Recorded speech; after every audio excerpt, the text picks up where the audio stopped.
Egypt is a land of endless wonders. From vibrant bazaars and majestic temples to mouth-watering cuisine, this is a true traveler's dream. After 4 weeks of exploring, we're thrilled to share our top 15 must-visit spots in this incredible country. Let's kick off our Egypt adventure with one of the coolest places we've ever been to, the bustling Khan el-Khalili Bazaar in Cairo. This is one of the oldest markets in the Middle East, dating back to the 14th century. The narrow alleys, the bustling crowds, the smell of spices in the air, it's kind of like a medieval-style mall. You can find anything and everything here: beautiful carpets, intricate metalwork, colorful lamps, and even some funky camel-shaped ashtrays. I got a scarf at one of the shops and the vendors are super nice and helpful. Don't be afraid to bargain either. They kind of expect you to, and it's all very lighthearted. One of the most picture-perfect spots in the market is this gate, surrounded by shops that sell traditional Egyptian lamps. But Khan el-Khalili isn't just about shopping, it's also a great place to soak up the local atmosphere. We loved stopping at one of the many cafes for a cup of strong Egyptian coffee or sweet mint tea and some people watching. The famous El-Fishawi Cafe, open 24/7 for over 200 years now, is a must-visit spot. Now, let's travel to one of the most iconic wonders of the world, the majestic pyramids of Giza. These massive structures were built over 4,500 years ago and served as tombs for the ancient pharaohs of Egypt. The Great Pyramid of Giza, the largest of the three, is 481 feet or 146 meters tall. It's the last of the 7 wonders of the ancient world still in existence and was constructed with an astonishing 2.3 million stone blocks weighing around 2.5 tons each. For 3,800 years straight, this was the tallest building in the world. Can you imagine the manpower it must have taken to construct this without any modern technology? It's a truly incredible display of the power and organization of ancient Egypt. Our favorite part about the pyramids? You can actually go inside as well. You'll descend into an ancient tomb through a long and steep corridor, which is one of the coolest experiences we had in Egypt. Just don't expect to find any mummies down there. The remains of the pharaohs are long gone, but we'll tell you where you can see actual mummies at the end of the video. Right next door from the pyramids, the Great Sphinx of Giza stands guard. This monumental sculpture with a human head and lion's body is about 65 feet or 20 meters tall, with its claws extending 50 feet or 15 meters in front. Oh, and pro tip, avoid the midday heat from noon to about 3 p.m. Trust us, your visit will be so much more enjoyable. Next up, Luxor and Karnak. The city of Luxor is home to the Luxor and Karnak temple complexes, 2 of the most impressive archaeological sites in all of Egypt that are connected by this, the Avenue of Sphinxes. We started our day at Luxor Temple, and let me tell you, it is so impressive. The entrance is guarded by these huge statues of Ramses II, and inside you'll find intricate carvings and towering columns.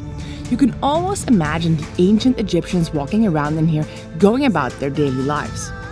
But if you think Luxor Temple is big, just wait until you see Karnak. This place is massive. It covers nearly 500 acres, which is about 400 football fields.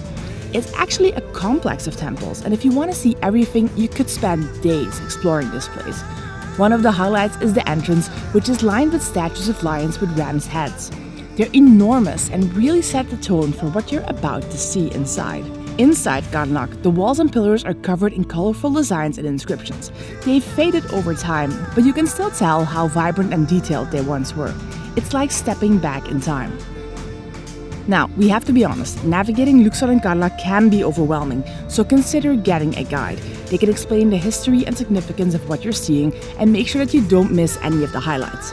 We'd recommend setting aside at least 2 full days to explore Luxor and Karnak. There's just so much to take in, and you don't want to rush through it. Trust me, these temples will take you back in time to ancient Egypt, and you'll want to give yourself all the time you need to soak it in. Now, let's talk about one of the coolest ways to see Egypt, a Nile River cruise. We took a 4-day cruise on the Nile from Aswan to Luxor on board the luxurious Royal Ruby, which has great food and even a swimming pool on the top deck. Now, the cruise experience itself is nice, lounging on the deck of a beautiful boat, watching the sun set over the golden desert, all while sipping on a refreshing drink. But this is just the beginning of the adventure. We started our cruise in Aswan and headed north to Luxor. Along the way, we got to see some of Egypt's most incredible sights. One of our favorite stops was the Temple of Kom Ombo. It's this stunning temple built right on the riverbank, dedicated to two different gods. During the cruise along the way, we enjoyed the views of the Nile River from our suite, and our next stop was Edfu, where we explored the Temple of Horus, one of the best preserved temples in Egypt. Finally, we reached Luxor, home to the stunning Karnak and Luxor temples that we just talked about. A cruise is really one of the most relaxing ways to take in some of the best sights in all of Egypt, and we highly recommend it. Next up, Egyptian food. Egyptians pour their heart and soul into their food. We were blown away by the diversity of the cuisine during our month-long stay in the country. One of our favorite discoveries was ful medames, a hearty dish made of fava beans. It's often called Egypt's national dish. The beans are slow-cooked to perfection and served with olive oil, lemon juice, and various toppings. This dish is filling, delicious, and perfect for breakfast or really any other time of the day as well. If you're in the mood for something more hearty, try hawashi, a pita pocket stuffed with spiced minced meat, then baked until crispy. There's also Egyptian falafel, known as tameya. Unlike other Middle Eastern versions, Egyptian falafel is made of fava beans instead of chickpeas, and as a result, it has a vibrant green color on the inside, and it's really flavorful and crispy. We couldn't get enough of these little bites of heaven. But the highlight of our culinary journey was definitely our feast at El Prince restaurant in Cairo. Guys, if you're in Egypt, you'll have to try this place. It is an experience. The restaurant is massive and it's always packed, especially on the weekends. We indulged in a spread of traditional dishes, and it's the best food we had in Egypt, hands down. From tender grilled meats to soups that come with a fair bit of showmanship and fresh salads, every bite here was a celebration of the flavors of Egypt. Next up, the Great Temple of Abu Simbel near Egypt's southern border. Visually, this is among the most awe-inspiring monuments of Egypt. It's not just one temple, but two massive structures carved right into the rock face. The main attraction is the Great Temple of Ramses II. It has four colossal statues of Ramses II, each standing a whopping 65 feet tall, over 20 meters, guarding the entrance. That's like a 6-story building. But here's the kicker, these temples weren't always where they are now. Back in the 1960s, the construction of the Aswan High Dam threatened to submerge them under Lake Nasser. So what did the Egyptians do? They moved them. They actually moved them. A team of engineers from all over the world came together and literally cut these temples into blocks, lifted them up, and put them back together a little further from the river. Now, on the inside, the interior of the Great Temple is just as impressive as the outside. You've got 2 rows of statues of Ramses II and various gods, plus intricate carvings and reliefs that'll make your jaw drop. They show off Ramses II's achievements and his godlike status. This place is like walking through an ancient Egyptian history book. Getting to Abu Simbel is an adventure in itself. Most people take a day trip from Aswan either by plane or a long bus ride. But if you want to really soak in the atmosphere, you can stay nearby at places like the Escalé Eco Lodge. It's a great way to experience some traditional Nubian hospitality while you're in the region. Next up is an unforgettable 700-kilometer journey through the heart of Egypt, but in style. We're taking the first-class sleeper train from Cairo to Aswan. I gotta say, this was one of our favorite adventures in Egypt. The train itself is pretty comfortable, but it's what's outside that'll blow your mind. As we set off, the bustling city of Cairo slowly faded away, replaced by scenes of rural Egypt passing by our windows. You'll see farmers tending to their fields, kids waving as the train goes by, and ancient temples peeking out from the distance. Every now and then, we even caught a glimpse of the mighty Nile River. The best part? Waking up to the sunrise over the desert. Trust me, there's nothing quite like sipping your morning coffee while watching the golden light spread across the sand dunes. Now, let's talk about the experience inside the train. The cabins are cozy with bunk beds that are surprisingly comfortable, but the train we were on was a little old and not always super clean.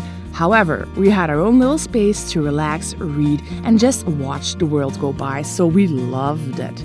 By the time we rolled into Aswan, we felt like we traveled through time as well as space. This train ride isn't just about getting from point A to point B, it's about experiencing Egypt in a whole new way. Now, moving on to diving the Red Sea of Egypt. The Red Sea in Egypt is consistently ranked as one of the best spots in the world for scuba diving. Diving here, at times you'll feel like you're in fish soup. Divers from all over the world flock here to swim alongside colorful reef fish and spot graceful sea turtles. We got to see multiple shark species like white-tip sharks and nurse sharks. If you're lucky, you can even spot a curious dugong munching on some underwater grass. One of the coolest things about diving in the Red Sea is just the sheer variety of sights. If you're into wreck diving, you've got to check out the Fisselgorn. This British World War II cargo ship, bombed by the Germans in 1941, now rests on the seafloor, creating an eerie kind of underwater museum. You can explore the cargo holds, which still contain vintage motorcycles, trucks, and other wartime artifacts frozen in time. But what really blew our minds was our diving cruise to the deep south of Egypt, where some of the more remote and therefore best dive sites are. First stop, Elphinstone Reef. This rock is like an underwater skyscraper with steep walls dropping into the deep blue. With a bit of luck, you can see hammerhead sharks circling in the distance. Next up, we visited the Furry Shoals, a maze of coral gardens and hidden lagoons. We even spotted a friendly pod of dolphins playing nearby, and the reef here was just in general teeming with life. Seriously, can't recommend this enough. Next up, Sharm El-Sheikh. This resort town at the southern tip of the Sinai Peninsula is a favorite spot for travelers looking to relax and have some fun. It's a little slice of paradise all about sun, sea, and adventure. Our journey in Sharm El-Sheikh begins at Nama Bay, the bustling heart of the city, with its palm-fringed promenade lined with cafes, shops, and restaurants. One of the best beaches in Sharm is Ras Sit. This quieter, more relaxed beach is ideal for those looking to escape the crowds of Nama Bay. The reef here is a paradise for snorkelers and divers, teeming with marine life from colorful fish to majestic sea turtles. The beach itself is a lovely place to unwind, with a few beach bars offering snacks and drinks right on the sand. Oh, and don't skip the old market, where the local culture really comes alive. You can browse stalls selling handmade crafts, jewelry, and traditional Bedouin attire. This is the perfect place to pick up a souvenir and enjoy a traditional Egyptian meal at one of the local eateries. Now, it's time to cross over to the west bank of the Nile. The Valley of the Kings is one of the most fascinating archaeological sites in the world. This ancient burial ground of pharaohs and powerful nobles is home to more than 60 tombs intricately carved deep into the rocks of the desert. As you descend into the underground chambers, you're transported back thousands of years, surrounded by walls adorned with intricate frescoes and hieroglyphs. Our first stop in the valley is the tomb of Tutankhamun. Discovered by Howard Carter in 1922, this tomb is arguably the most famous thanks to its well-preserved treasures and the legendary curse associated with its discovery. Inside, you can see the young king's mummified remains displayed in a climate-controlled glass case, a key figure in Egypt's history frozen in time for you and I to visit today. How cool is that? Next, we visited the tomb of Ramses VI. The tomb offers some of the most breathtaking decorations in the valley. The ceiling of the burial chamber is adorned with a beautiful astronomical depiction showcasing ancient Egyptians' deep connection to the universe. The detailed carvings and colorful paintings here are not just art, they're a window into the beliefs and values of a civilization obsessed with the concept of immortality. As we move deeper into the valley, the scale and complexity of the tomb building efforts become increasingly apparent. Each tomb was designed to celebrate the pharaoh's life and achievements, with intricate tunnels leading to chambers filled with artifacts that were meant to serve the king in their next life. Next up, the Egyptian Museum in Cairo. The Egyptian Museum in Cairo is the most impressive museum we have ever visited. Picture this, over 120,000 artifacts, all in one place telling the story of Egypt's incredible past. Let's talk about the star of the show, the Tutankhamun collection. Like I just said, this young pharaoh's tomb was discovered in the Valley of the Kings in 1922, almost untouched, filled with treasures meant to accompany him into the afterlife. A lot of this can now be found in this museum.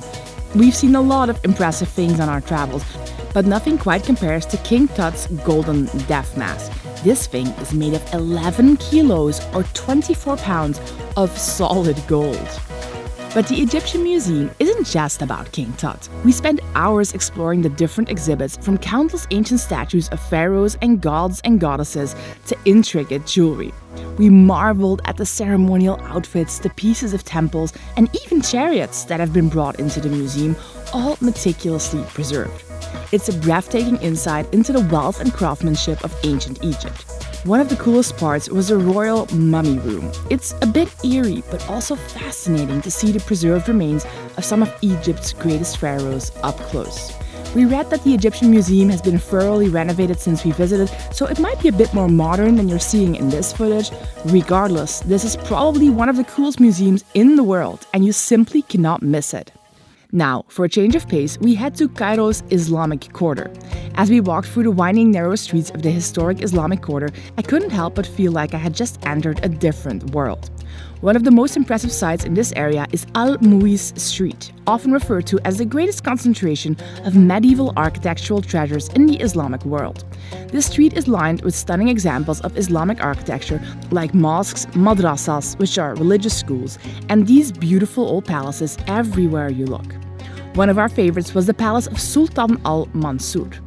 For a great view of the Islamic Quarter, you can climb the Zuwayla Gate. The climb to the top of this medieval gate is a bit of a hidden gem, not known to too many tourists. But from the top, you can see the sprawling city of Cairo below, a mosaic of minarets, domes, and just bustling everyday life. This is a perfect spot to get some really cool pictures. If you're into history, you'll love Al-Azhar Mosque. It was founded way back in 970 AD and is home to one of the world's oldest universities. Stepping inside, you can really see the grandeur of this place. Vaulted ceilings, intricately designed calligraphy, and detailed mosaics surround the impressive inner square. If you enjoyed this travel guide, make sure to subscribe so you don't miss out on any of our future videos. And we'll see you in the next one.